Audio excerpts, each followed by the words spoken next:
ငါနားလည်ပါတယ်မင်းလည်းမင်းချစ်တဲ့သူကိုလက်လျှော့ပေးပြီးတော့ဒီလိုဖြစ်ဆိုမှုနဲ့ကြုံရတော့ယူတုံးမြဖြစ်နေပါမယ်ထုံးမင်းဘာပြောချင်တာလဲ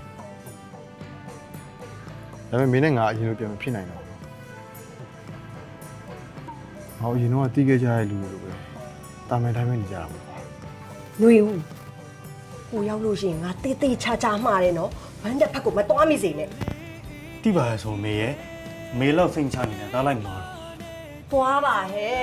တွားပါငါနင့်အကြောင်းကိုသိလုံးလို့လေအတန်တန်မှားနေရတွား မျိုးကတကယ်မလာနိုင်ဘူးပဲ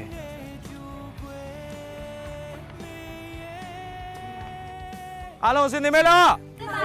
အားလုံးပဲပြိုင်ပွဲဝင်မဲ့လူတွေလည်းစုံနေကြပြီဆိုတော့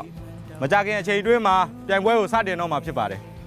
အားလုံးအစင်သစ်ပြင်ထားကြပါ ဟဲ့အဲ့လိုဖြစ်နေမယ်ထင်သားပဲထွက်လာလို့ရအောင်တစ်ခုကြံမယ်တော့မရှိဘူးဂရေဘာမှာဒီတိုင်းဆက်ဆံအိတ်နေရကွာ မင်းပါလာလောက်တာလေ